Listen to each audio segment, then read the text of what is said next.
Why was the quiet woman in the corner always ignored? Maybe it was the way she lowered her head when spoken to, or how her voice barely carried beyond the space between her lips.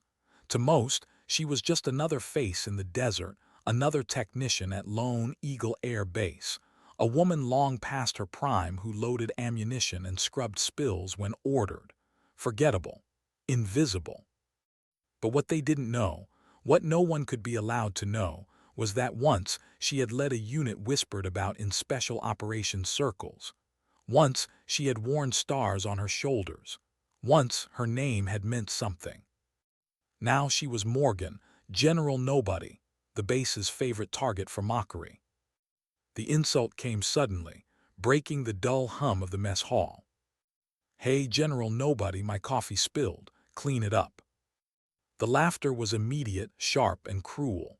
Young, not yet hardened by war, smirked as they watched her kneel, rag in hand, soaking up the puddle with a quiet obedience that seemed beneath even a janitor.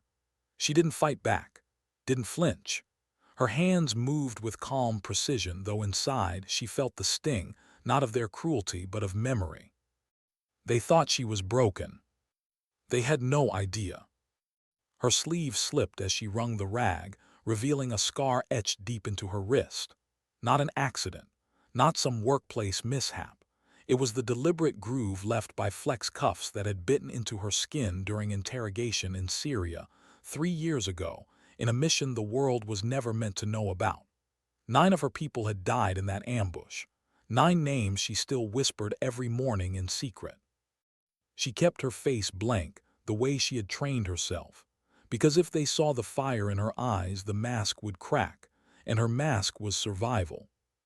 The mess hall erupted again in laughter as boots scraped close, one soldier deliberately stepping near enough that she felt the heat of the leather on her fingers. She didn't pull back, didn't give them the satisfaction. She waited until the floor was clean, then stood and walked away, silent, her expression unreadable. But inside, the count continued. Day 847. 847 mornings since Syria. 847 mornings since she had been declared dead. And she kept her promise, never to forget, never to forgive. That night in the quiet of her quarters, she pulled a lockbox from beneath her narrow bed.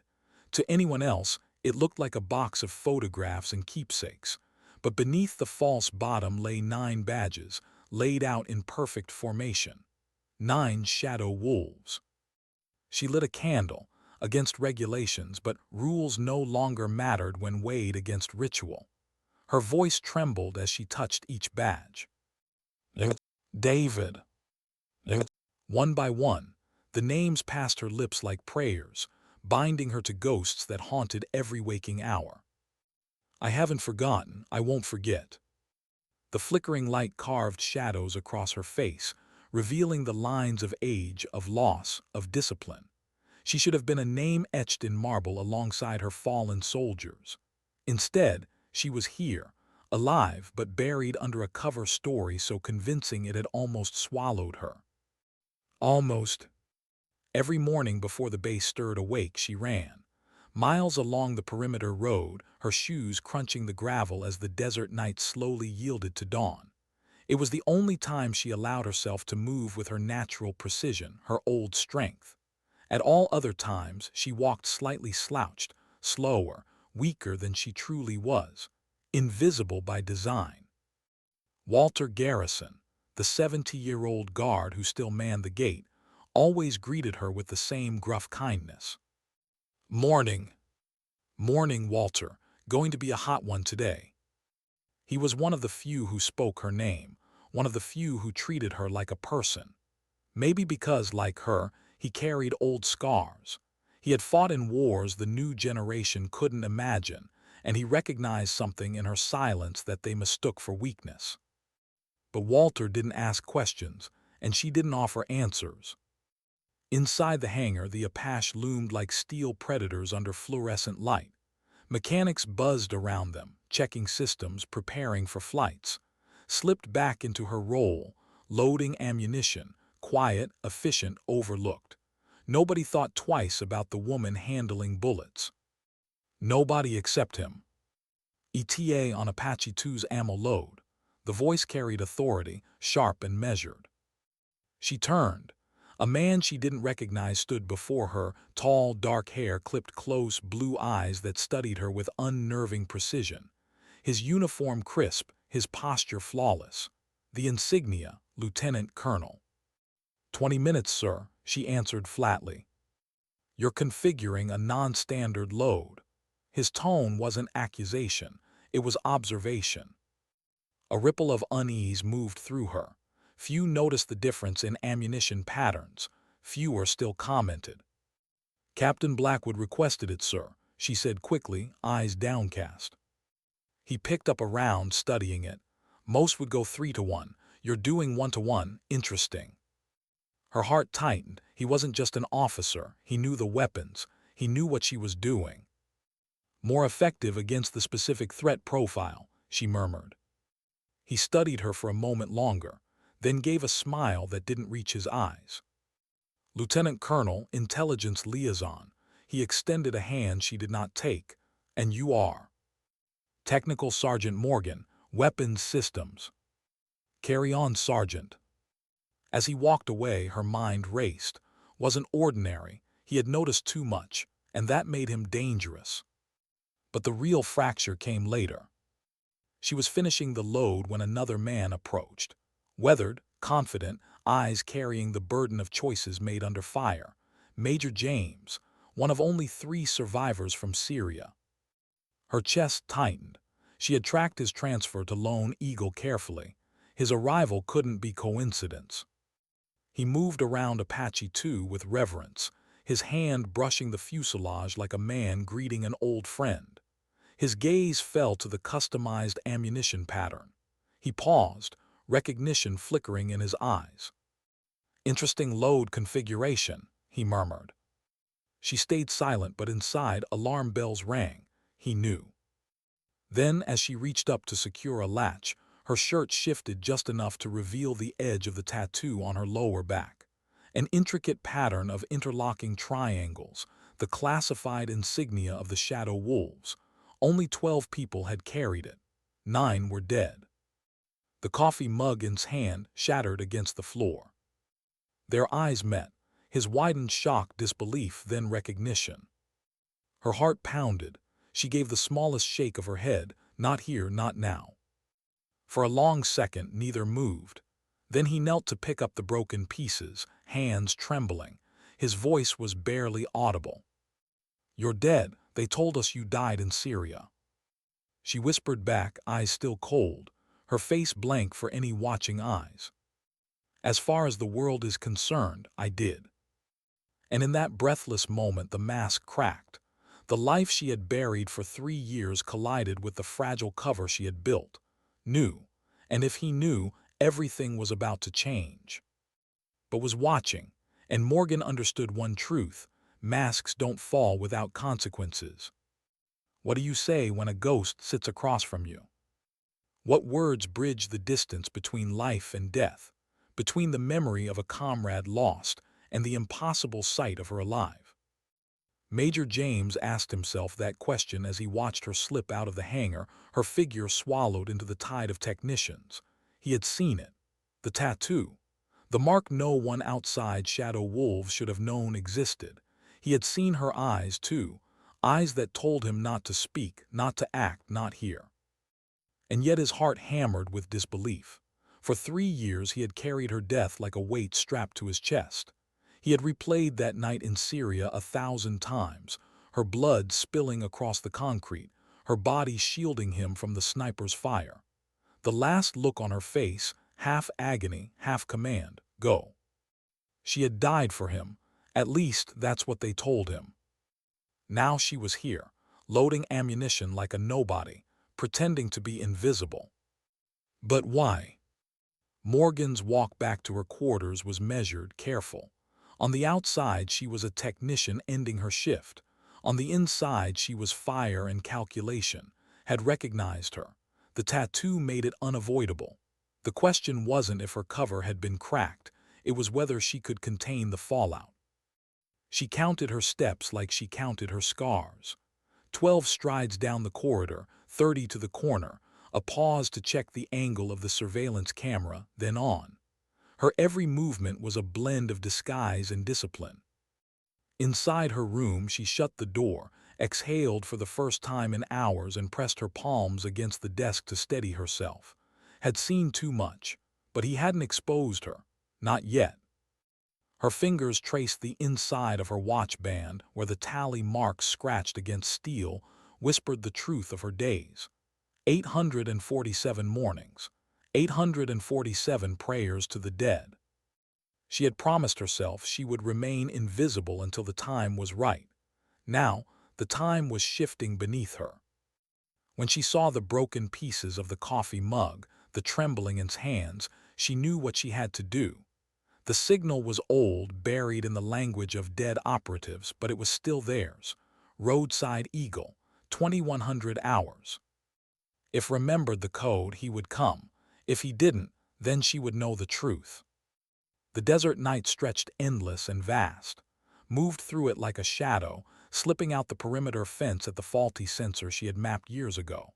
She dressed not as a soldier, not as a ghost, but as any civilian woman on a late errand. Jeans, boots, plain shirt. Only the concealed cig at her waist betrayed who she really was. The road was silent, the stars sharp above her. Each step away from the base lightened her posture. For the first time all day, she allowed her back to straighten, her stride to lengthen, her body to move like the predator she was trained to be. Roadside Eagle loomed ahead, a dead gas station, a monument to forgotten highways. Its neon was long dark, its pumps rusted, its windows shattered. But to her it was perfect. Clear sight lines, multiple exits, cover in the ruins of old cars.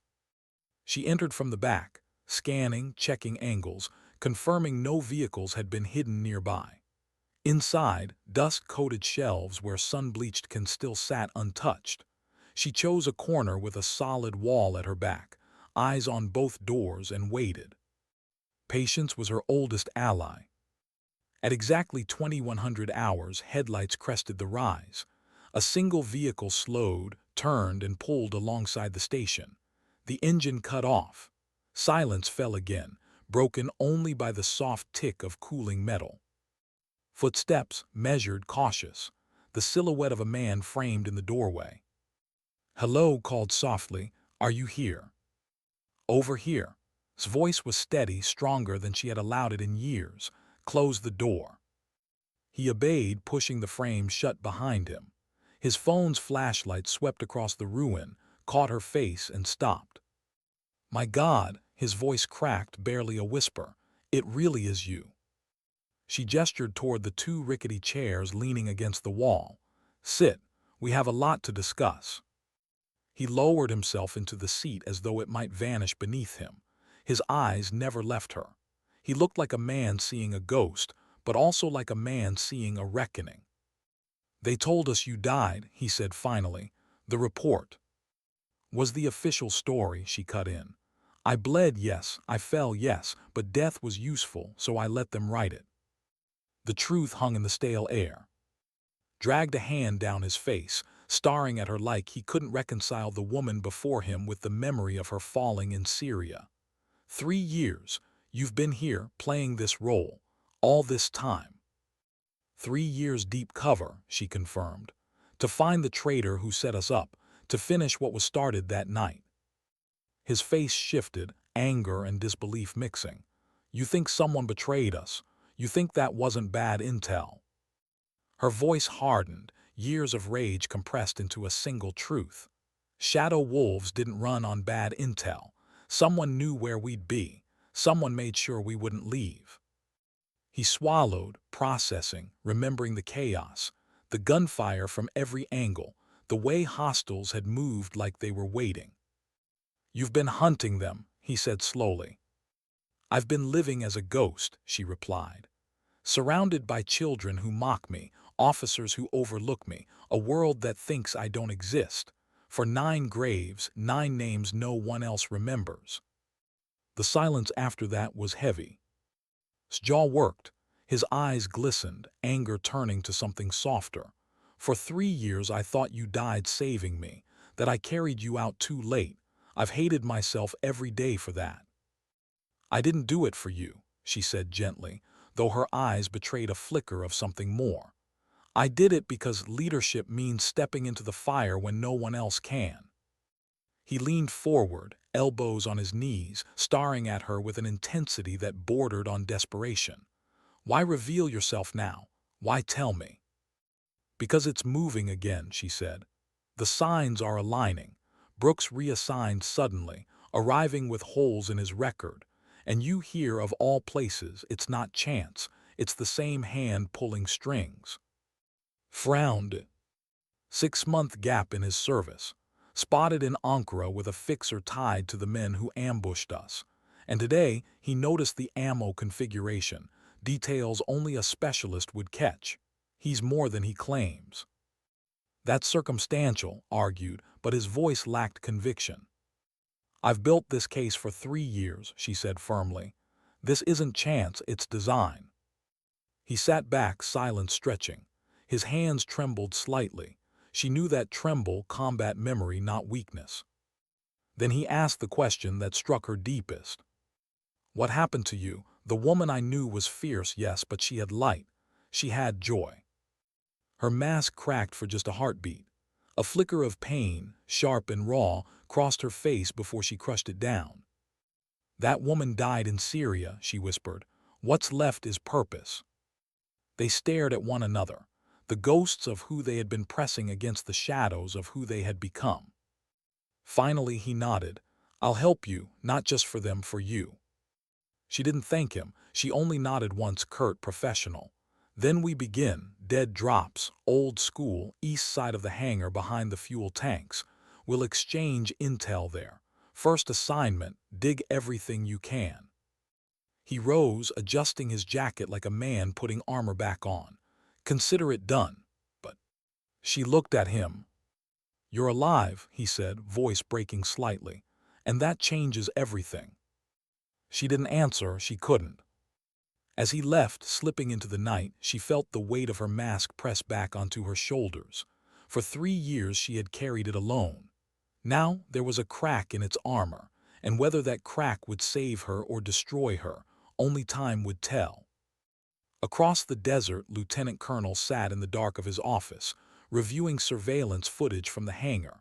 He rewound the moment when his coffee mug shattered, when 2 soldiers bent together in hushed words. He watched it again, and again, his eyes narrowing. Sergeant Morgan, he murmured to himself, you're more than you seem. And he made a note. How do you keep breathing when someone is staring straight through your mask? Morgan asked herself that question as she stood in the hangar, the heat oppressive, the smell of jet fuel hanging in the air. She had spent 3 years playing invisible, her posture small, her voice flat, her presence forgettable. But now's blue eyes pinned her, dissecting her with a precision that felt surgical. Technical Sergeant Morgan, he said casually, though there was nothing casual in his tone, a word. She straightened slowly, turning. Her face betrayed nothing. I've been reviewing personnel files, continued, circling her like a wolf appraising prey. Yours is interesting.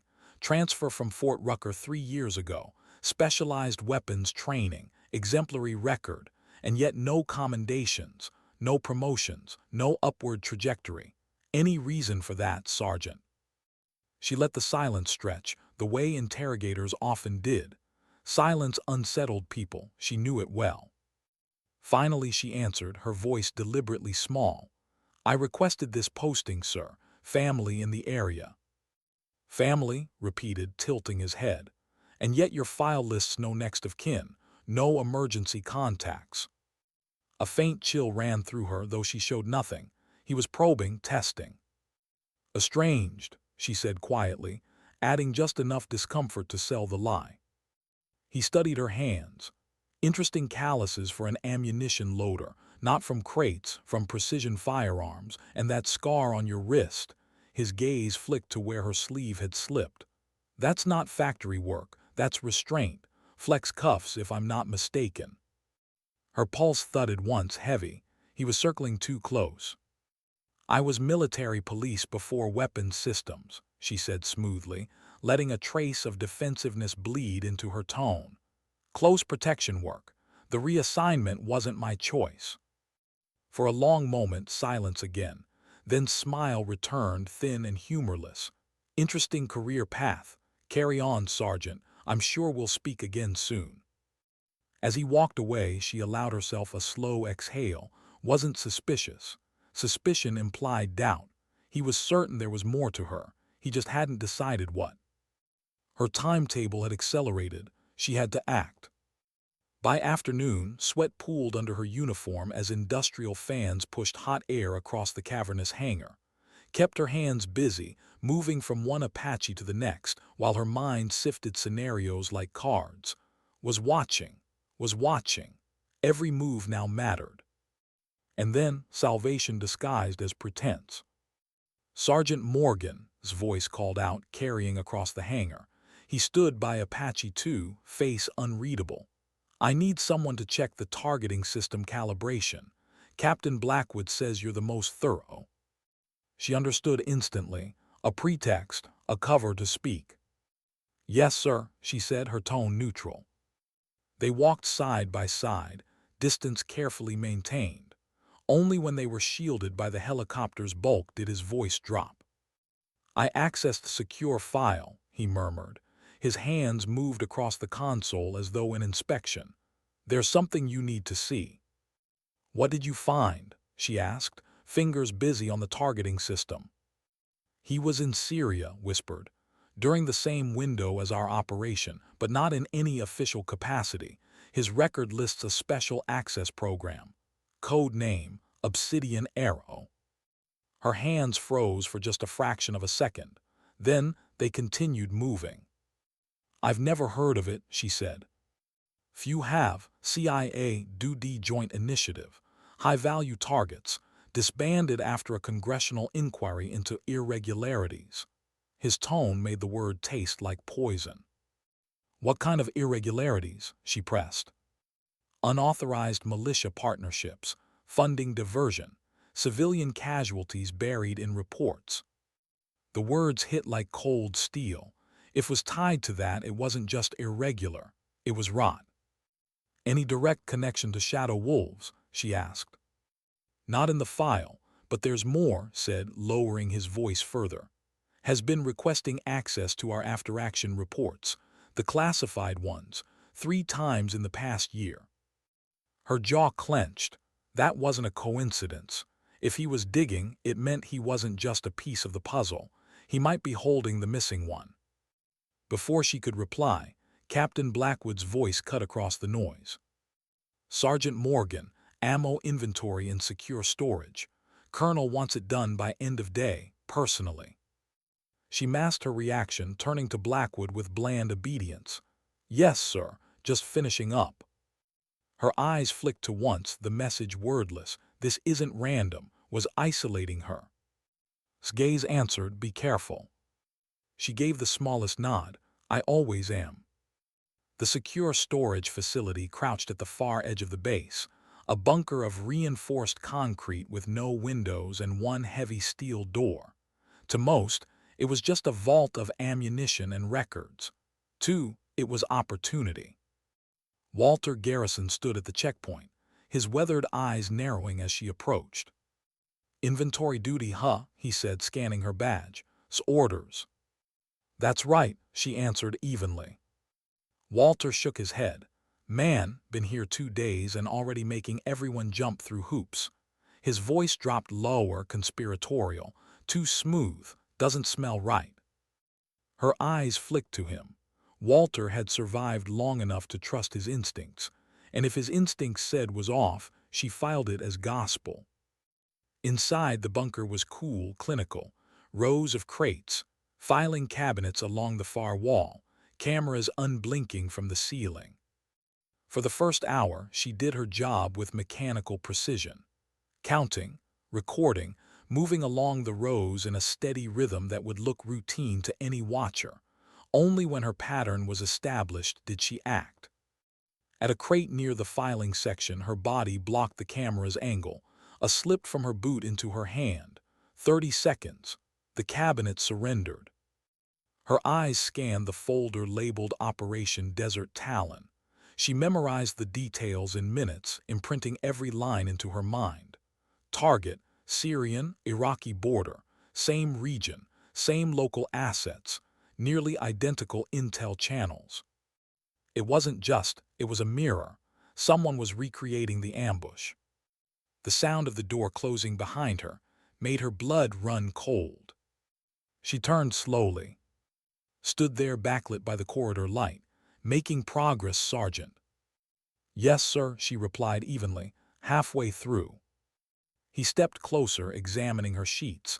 Very organized, meticulous, a valuable trait. His eyes bored into hers. "I've been reviewing surveillance from this bunker. Interesting patterns, the way you move, the way you position yourself, almost like counter-surveillance training."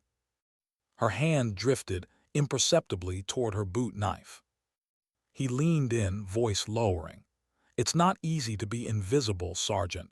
It's a skill, and you've mastered it, which is exactly why I requested your transfer here 3 years ago." The words hit like thunder. She blinked once. Her voice was steady, though inside her world tilted. "Your handler 6. Smiled, genuine this time. "I was beginning to think you'd never figure it out." The air thickened with revelation. Handler 6, the faceless intelligence contact who had briefed Shadow Wolves, the voice she had trusted before everything burned, the voice that had vanished after.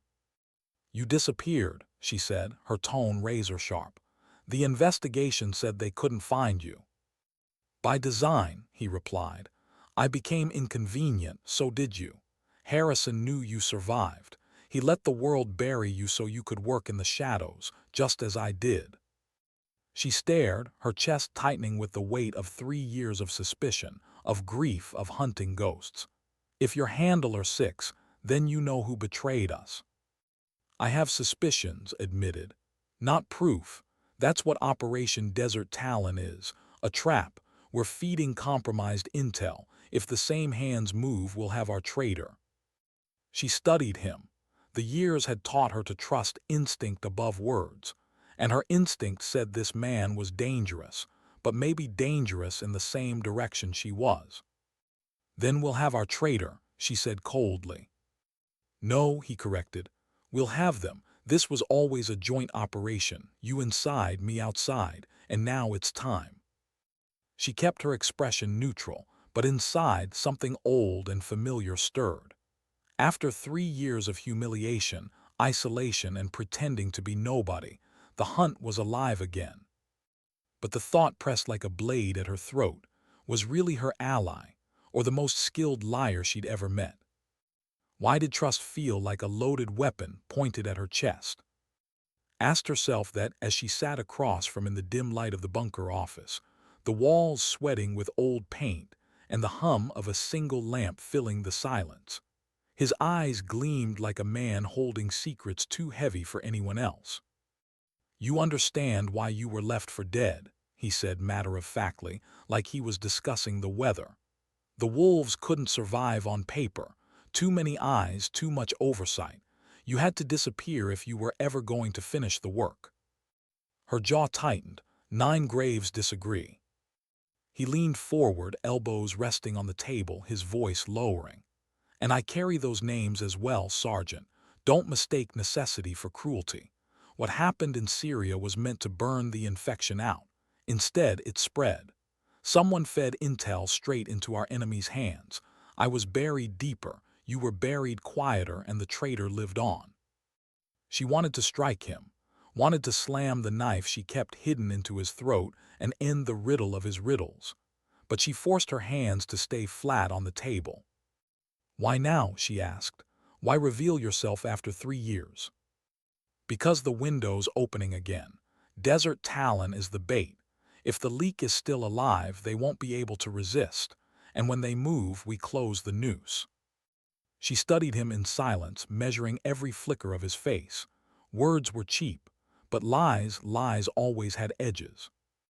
"What do you need from me?" she asked finally. His lips curved just faintly. I need the woman the world thinks is dead, the general without stars, the ghost who has nothing left to lose.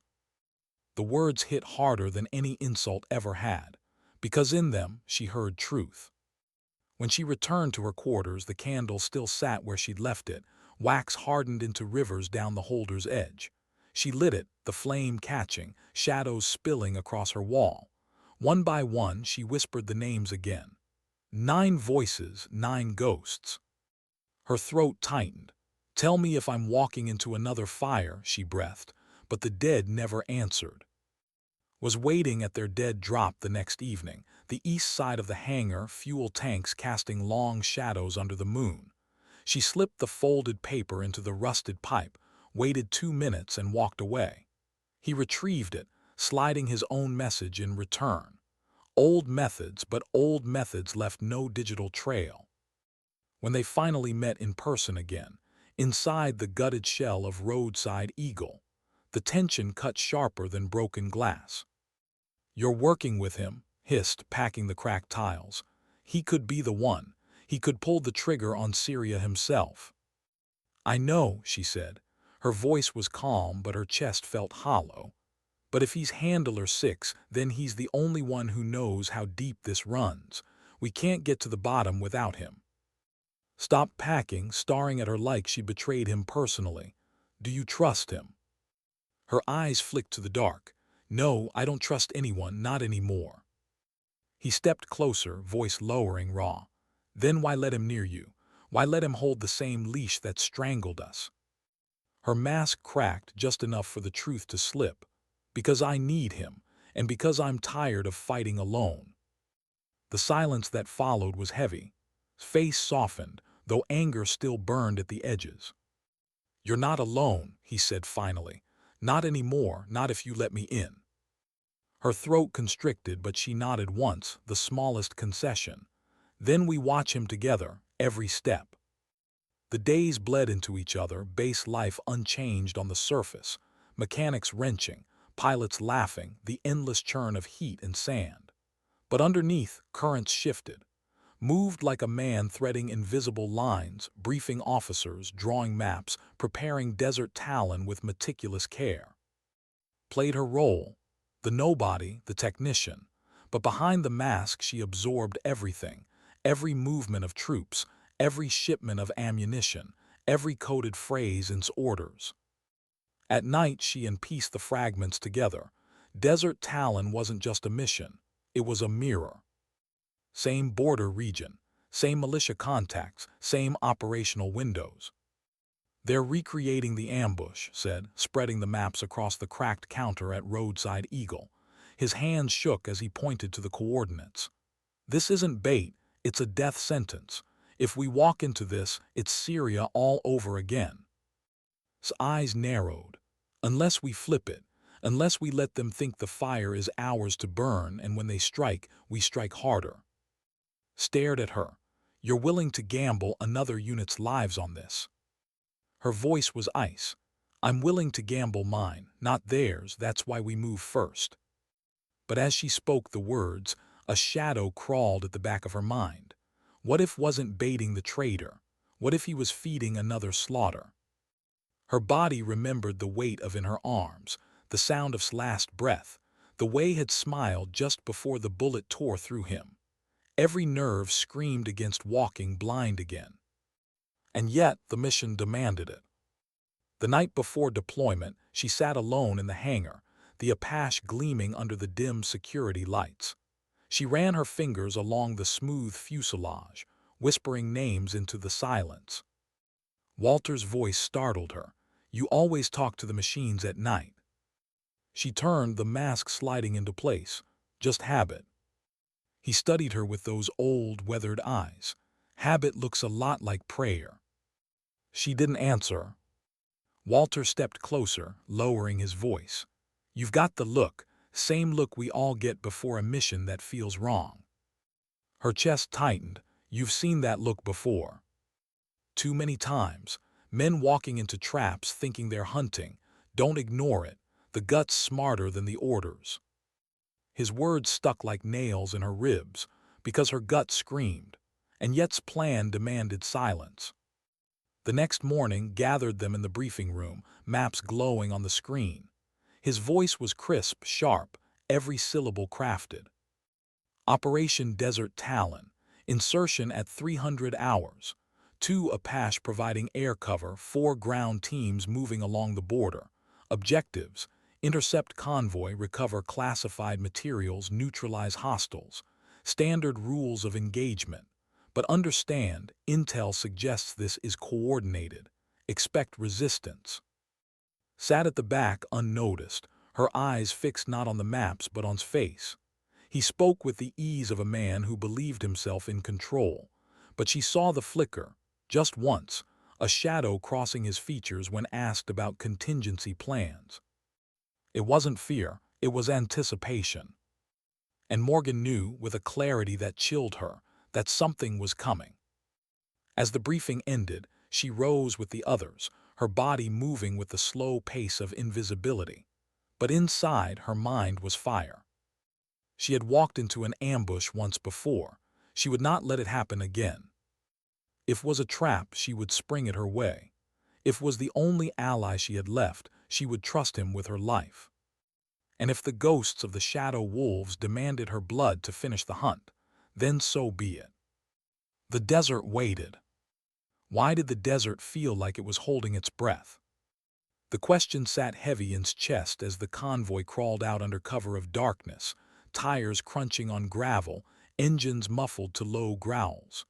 The moon hung pale over the Syrian borderlands, a half-circle of light washing ghostly silver across the sand. It should have been like any other mission, but to her, it was the echo of a nightmare. Every detail carried the taste of the same stretch of barren earth, the same coordinates she'd memorized 3 years ago, the same promises whispered from men who'd never set foot in the fire. Sat across from her in the transport, his rifle cradled loosely, his eyes watching her in the dim glow. He didn't speak. He didn't have to. He felt it too. The air was thick with something unsaid. The younger soldiers around them whispered, nervous energy bleeding out in half-jokes and restless fidgeting. They had no idea. To them, it was just another border raid, another chance to prove themselves. Too, it was walking back into the grave she'd already dug once. Her hand brushed the scar on her wrist beneath the glove, the memory flaring sharp. Flex cuffs, concrete floors, blood drying under her fingernails as she waited for rescue that never came. Not this time. She closed her eyes, forcing her breath steady. In through the nose, out through the mouth, like she had taught her wolves before every mission. Control the body, control the fear. The radio crackled, his voice cut through the night. Ground teams check, air cover check, convoy ETA 25 minutes, execute as briefed, stick to your lanes, eyes open. His voice was steady, confident, too confident. Opened her eyes, meeting stare. Neither spoke. Both were asking the same question, was the bait layer or the butcher? The convoy slowed, headlights cutting across a jagged rise in the earth. The insertion point. Doors opened, boots hit dirt, and the cool desert air wrapped around them like a warning. She adjusted her rifle, eyes sweeping the horizon. Too quiet. No shepherds, no dogs, no distant cooking fires. The desert was never truly empty, and emptiness meant eyes were watching. Fell in beside her as they moved, their pace deliberate, crouched low. She could hear the rhythm of his breath, the crunch of his boots just behind hers. Familiar, steady. For the first time in years, she felt the ghost of what it was like to have a brother at her shoulder. They reached the ridge, bellies pressed into the sand as they peered down. The target convoy was there, trucks lined in neat formation, lights dimmed. Too neat, too exposed. Her stomach sank, they're waiting. She touched his arm, signaling, not right, pull back. But the radio buzzed again. His voice, Alpha team move in, secure the lead truck, Beta flank Morgan cover from the ridge. She froze. He had used her name, not her title, not sergeant, her name. Looked at her, eyes wide. That slip wasn't random. Morgan's voice repeated, smooth, commanding, take your shot. Her finger brushed the trigger guard, but she didn't fire. She kept her scope steady, eyes locked on the convoy, and then she saw it. Movement too coordinated, shadows shifting in the dark, not a convoy at all, an ambush dressed as bait. Her chest tightened, Syria again. Abort, she whispered low into her mic. It's a trap, pull back. Static answered her, then's voice sharp, negative, stay on target. Swore under his breath, he knows. The first shot cracked the night. Not hers, not theirs. From the ridge opposite, muzzle flash lit the dark, then another, then a storm. Bullets ripped the sand around them. Soldiers screamed as chaos erupted, convoys exploding with sudden fire. The desert roared alive with death. Yanked down as a round snapped past his ear. Move, she shouted, her mask gone, her voice carrying the weight of command she'd buried for 3 years. Break formation, scatter, find cover. The younger soldiers hesitated, stunned by the ambush. She shoved one hard, dragging him into a ditch just before another round shredded the space where he'd stood. Her voice cut the chaos like a blade. Don't bunch up, they want us clustered, spread wide, return fire in pairs. And just like that, training took hold. They moved, they fought. Was beside her, rifle spitting fire into the ridge line. Same playbook, he shouted. They knew every move we'd make. She ducked behind a rock, chambering another round, her mind racing. Then we flipped the playbook, make them choke on it. The Apache thundered overhead, rockets streaking into the night. Explosions lit the ridge, sand and fire erupting into the air. For a moment, the tide shifted, but knew it wouldn't last. Ambushes weren't designed to win firefights. They were designed to bury. And had sent them straight into it. Her radio hissed again. His voice calm, almost too calm. Stay on target, reinforcements inbound, hold your ground. She spat into the dirt, liar. Crouched close, firing between words. We can't hold, we'll be cut to ribbons in minutes. Her eyes scanned the battlefield, calculating. They were pinned on 3 sides, ridge fire pressing hard, convoy erupting in flames. But to the east, darkness, a gap, too narrow for vehicles but just wide enough for boots. East, she barked, shoving a soldier forward. Push east, 2 by 2, cover fire, go. They moved like wolves now, instinct taking hold, training older than fear. Covered the rear, her rifle spitting fire, her body moving with precision she hadn't shown in years. No more pretending, no more mask. She was the general again. Covered her flank, his voice ragged. You're alive, lead them out. She didn't answer. She couldn't.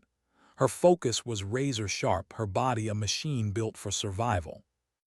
One by one, they broke through the eastern gap, scrambling down into a dry wadi that cut like a scar through the desert floor.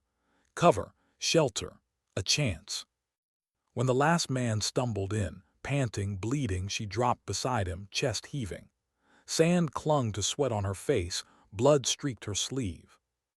The firefight still raged above, but they were momentarily shielded. Pressed his back to the wall, eyes wild. That was no accident, knew. He sent us here to die.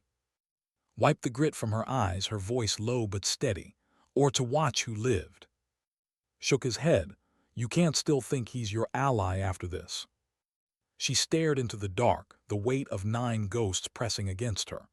Allies lie, enemies lie, but truth shows itself in blood, and tonight we'll see who really is. The sound of boots echoed above, hostiles moving fast, sweeping toward the gap. They had minutes at best. Chambered a fresh magazine, her hands steady, her breath calm. She looked at the soldiers around her, young faces smeared with fear, with dust, with the first taste of betrayal. She spoke softly, voice carrying through the silence. They want us to break, to panic, to die scattered in the dark, but we are not scattered, we are not broken, we are wolves. Her words struck something in them. Their backs straightened, their eyes hardened. Fear became focus. Glanced at her, pride flickering through the exhaustion. Welcome back, General. Above them the enemy drew closer, muzzle flashes sparked again. And Morgan rose to meet them, not as a ghost, not as a nobody, but as the woman who had promised the dead she would never forget. The desert's breath was no longer held, it was screaming. How long can a body run before the soul gives out? Asked herself that as her boots slammed into the sand, lungs burning, rifle heavy against her chest. The wadi funneled them eastward, a jagged scar through the desert, its walls shielding them from gunfire but trapping them in its narrow veins. Every step echoed with pursuit. Every heartbeat carried the weight of 9 ghosts. The men behind her stumbled, gasping, too young to carry this kind of terror. She slowed just enough to keep them close, her eyes flicking back to at the rear. He was limping, blood streaking down his calf, but his eyes were fire. The desert night crackled with gunfire above, muzzle flashes stuttering against the stars. The enemy was hunting them from the ridges, moving parallel, waiting for the wadi to spit them out into open ground. They had minutes, maybe less. "Keep low," hissed, forcing calm into her voice. "Stay quiet, stay moving, they want us desperate. Don't give them what they want." A young soldier tripped, his rifle clattering against the rocks. She yanked him up by the collar, shoving the weapon back into his hands. His face was pale, eyes wide. "I can't." "Yes, you can," her voice cut sharp. "One more step, always one more, you stop, you die, you move, you live." The words stuck. He nodded, stumbling forward again. Caught up, breath ragged. "They're hurting us," he rasped. "Just like Syria. They want us out in the open where the kill box waits." "I know." His voice was low, steady, though her chest felt like fire. "Which means we don't give them the open. We turn before the box closes." He frowned. "East is the only exit." "Not if we make one." Ahead the wadi wall rose sheer, 10 feet of crumbling rock. Beyond it the ridge sloped into broken terrain, cover, chaos, survival. She stopped, scanning the wall, calculating. "This is it," she whispered. "Up and over now." The soldiers balked, staring at the rock face. "We'll never." "You will," she snapped, her hands locked together, forming a foothold. "First man climb, pull the next, we chain it." They hesitated until shoved one forward. "Do it, move." The first soldier scrambled up, boots scraping against the stone. Pushed, heaved, felt the weight leave her palms as he grasped the top. He reached down, hauling the next. Then another. Bullets sparked against the far wall, ricochets whining. Dust rained down. The enemy had spotted them. "Faster," barked, shoving another soldier upward. Her muscles screamed, but she didn't stop. One by one they went over, pulling from above, she pushing from below. When the last man was up, reached down. "Your turn." She shook her head. "Go, cover the others." But she was already moving. She grabbed a fallen rock, propped it against the wall, and scaled the surface with a precision that came from years of training. Bullets cracked past, one grazing her sleeve. She ignored it, fingers clawing for purchase until his hand seized hers and yanked her over the edge. They dropped into cover as the ridge exploded with fire. The enemy swarmed the wadi below, their shouts carrying through the dark. But's unit was gone, vanished into the broken terrain. For now, the soldiers collapsed, gasping, clutching rifles with white-knuckled hands. Scanned them, counting, always counting. 12 left, out of 20. She forced her voice calm. "Check ammo, check wounds, stay low." One soldier, blood soaking his sleeve, whispered, "Who are you? You're not just some loader. You moved like you've done this 100 times." The others looked at her too, eyes wide, suspicion mixing with awe. Met their stares, her face hard. "I'm the woman keeping you alive. That's all you need to know." But inside, her chest ached. The mask was gone. The nobody was dead. They had seen her as she truly was, and once seen, it could never be unseen. Crouched beside her, voice low, "They're not going to forget this. You can't hide anymore." "I never could," she murmured. "I just pretended." A flare burst in the sky, white light flooding the ridge. Shadows stretched long, turning night into day. The enemy was closing. Cursed, they'll pin us again. We can't outrun this. His eyes swept the terrain, her mind slicing options like blades. Then she saw it, an old pipeline running half-buried through the sand, rusted, broken in places. It led toward the hills. Cover. There, she said, pointing. We move along it. Single file, no noise. Use the brakes for cover. If they see us, we vanish. Understand? The soldiers nodded, fear giving way to focus. They moved hunched low, shadows slipping along the pipeline as gunfire raked the rocks behind them. Lead, every sense sharpened, every nerve alive. The desert felt like it was breathing now, hot, fast, dangerous. At a break in the pipeline, she crouched, scanning the horizon. Her breath caught. Figures, not enemy. A second team, American. Moving from the opposite direction, night vision goggles glowing faint green. Reinforcements. But they weren't firing at the ambushers. They were holding, waiting. Her stomach turned cold. Slid beside her, eyes narrowing. Why aren't they engaging? Because they're not here for them, she whispered. They're here for us. The truth sliced through her like glass.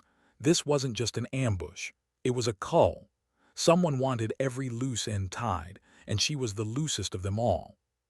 Her chest tightened as the ghosts pressed close, whispering names, reminding her of Syria. The betrayal hadn't ended. It had only waited. She turned to, her voice low, steel in every syllable. No more running, no more waiting. We hit back now. His eyes widened, then hardened. Together. She nodded once. To the soldiers behind her, she spoke louder, her voice carrying in the dark. You've been lied to, used, sent into fire they never meant you to survive, but you're alive. You hear me? You're alive. And that means you get to choose, die crawling or fight standing. Their eyes met hers. Fear burned away, replaced by something sharper, anger. Chambered his rifle, the sound crisp. Orders, General. The title struck her like a blow, old, buried, alive again. She breathed once, steady, and gave it. Break the box, hit both sides. Wolves don't run, wolves bite. The desert night erupted again as they rose from the pipeline, rifles blazing, turning ambush into counterattack. Moved at the front, her every motion carrying the weight of years buried, of ghosts screaming for justice. And as bullets ripped the air, she realized something she hadn't in 3 years. She wasn't running anymore. She was home in the fire with her wolves. How do you fight when the enemy wears your own flag? The question burned in his chest as she rose from the pipeline, rifle steady, sight sweeping across figures outlined in the glow of night vision. The second American team wasn't confused, wasn't mistaking them for hostiles. Their weapons were already trained on her survivors. The air stilled for a heartbeat, then fired first. The shot ripped into the silence, dropping one of the green-eyed figures before he could squeeze his trigger. Chaos exploded instantly. Muzzle flashes flared, sand kicked into the air, shouts broke the still night. Spread wide, barked, her voice cutting through the noise. 2 by 2, wolves bite back. Her soldiers obeyed without hesitation. The mask of General Nobody was gone. In its place was the commander they didn't know they'd needed, the one they followed instinctively now. Charged beside her, rifle spitting bursts, every motion honed by years of fire. They weren't here to help us, he shouted, rage twisting his face. They were here to clean us up, snapped, firing again. One hostile dropped, another stumbled, no loose ends. The betrayal cut deeper than bullets. American gear, American tactics. The kill box wasn't just foreign design, it was homegrown. Her chest burned with the weight of truth. Syria hadn't been a fluke, it had been policy. They moved like predators now, darting between the broken pipeline and rocks, countering fire with ruthless precision. The younger soldiers, faces streaked with grit and fear, began to steady under her voice. The chaos sharpened them. Anger gave them aim. Left flank, shouted pointing. Two men peeled off, laying suppressing fire that tore into the enemy line. Grenades popped, shaking the ground, smoke curling into the night. Shadows danced in the haze, figures flickering like ghosts. Slid beside her, reloading fast. We can't hold this dance forever. More will come. We don't hold, she answered coldly. We break. She scanned the ridge. Then she saw it. The enemy squad's comms operator crouched behind a vehicle, antenna spiking upward. Orders flowed through him. Cut him and the box would fracture. She barked, pointing. Comms, drop him. His rifle snapped to position. One shot, clean. The operator crumpled, radio falling into dust. Instantly, confusion rippled through the enemy. Their fire faltered, timing fractured, movement sloppy. Surged forward, dragging her soldiers with her. Now push through. They stormed the gap, bullets screaming, dust choking their lungs. The fight turned brutal, close quarters. Rifle stocks slamming, knives flashing, fists colliding in desperate violence.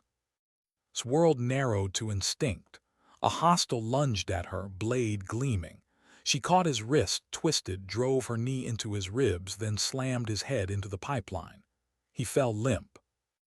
Her body moved without thought, every muscle remembering training burned deep.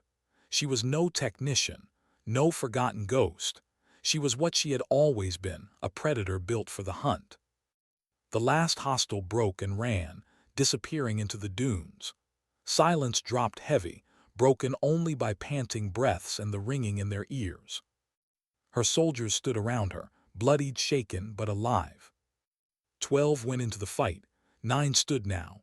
The number carved into her heart like fire. Again, always 9. Bent double, coughing dust, then straightened, eyes blazing. They sent our own against us. This isn't just a traitor. This is the system. He's in it up to his neck. Her jaw clenched, then we cut the head off. The radio on one fallen hostile crackled to life. Static hissed, then's voice, calm and precise. Report status. Lifted it slowly, pressing the button. Her voice came cold, flat. Your box is broken. Silence, then a low chuckle. I wondered how long you'd keep the mask. Welcome back, General Morgan. Her soldiers froze, staring at her. The name, the rank, the truth spoken aloud at last. His face hardened, so it was you. His voice purred through the radio. Not me, James, not us. Them, the architects above us, the ones who don't flinch at blood. Syria wasn't a mistake, it was pruning. The wolves had to burn so the infection could hide. But you're proof the fire didn't take, and that makes you dangerous. His hand trembled on the radio. Rage boiled in her chest, but beneath it, a bitter clarity. You used us, she whispered. I preserved you, corrected smoothly. Buried you so you could live. And now here you are, leading strays, fighting shadows, but this can end. Work with me. Together we finish it. We drag the traitor into the light. She closed her eyes for a breath. The voice was the same voice that had guided them into Syria, that had promised safety, that had delivered graves. Could she ever believe it again? Her soldiers waited, eyes wide, hanging on her silence. She opened them, steady, cold. No. The radio cracked once more. Then run, wolves. Run until the desert swallows you. But know this, I'll be waiting at the end of every road. The channel went dead. The soldiers muttered, shaken, spat into the sand. He's the traitor. He's been the traitor all along. He'll kill anyone who stands in his way. Stared at the dead radio, her heart pounding. No, he's worse. He's the leash. The real hand is still out there, using him like he used us. Frowned, and you want to find it. Her voice was steel. I have to. The desert stretched silent again, but now it felt different. Not empty, alive, watching. Her soldiers gathered close, their young eyes carrying both fear and newfound faith. They had seen her lead, seen her bleed, seen her rise from the fire. One of them, barely more than a boy, spoke softly. What are we now? Are we still theirs? Looked at him, her throat tightening. She thought of the 9 names whispered in candlelight, the ghosts that followed her every step. She thought of the mask she'd worn, the life she'd buried. "No," she said quietly, "we're ours." The words settled heavy, like oath and curse. His hand touched her shoulder, grounding her. "Then we hunt. We don't stop until the hand shows itself." She nodded once, the fire steady in her chest. The desert had tried to swallow her twice. It hadn't. The wolves were back. How do you kill a shadow when it lives inside the people you swore to follow? The question gnawed at as the desert wind whispered across the wadi, carrying the smell of dust, cordite, and blood. Around her, the 9 survivors of her shattered unit shifted restlessly, exhausted but alive. Wolves again. But wolves hunted now not for survival but for truth. His voice still echoed in her ears. "I'll be waiting at the end of every road." And she knew he meant it. For 3 days they moved silent across the borderlands, avoiding patrols, scavenging water, slipping through the cracks like ghosts. Led without hesitation, her instincts guiding them through every choke point. Kept the men steady, his presence a weight of familiarity at her side. But at night, when the desert quieted and the stars burned cold, felt the weight pressing hardest. Not of her soldiers, but of the ghosts. The 9 who walked beside her, whispering in her ears, reminding her of the fire she'd once walked into. Don't trust him. Don't follow orders. Don't die blind again. On the 4th night, as they sheltered in the ruins of an abandoned village, a drone whirred overhead. Not hostile. American. It circled once, twice, then released a flare that blossomed in the sky like a silent flower. A signal. "Cursed, he knows where we are." His jaw tightened. "He's guiding us." "To what?" demanded. "Another kill box." She looked at the men, their faces pale in the moonlight. They deserved truth. No more masks. "To him," she said quietly. "Wants me to come, and I will." Grabbed her arm. She turned, meeting his eyes with a steadiness that silenced him. "I ran once. I buried myself in the dirt, let the world think I was dead. I won't run again. If this ends with me, so be it, but not with them. Not again."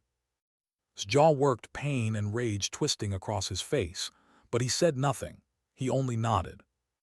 The next night they reached the rendezvous, a derelict airfield, concrete cracked and weeds breaking through. The skeletons of old hangars loomed against the stars, and in the center of it, under the pale wash of floodlights, stood. Alone. He looked almost casual, his uniform crisp, his hands clasped behind his back, as though this were a debrief, not a reckoning. He called, his voice carrying across the empty space. "You brought them, good."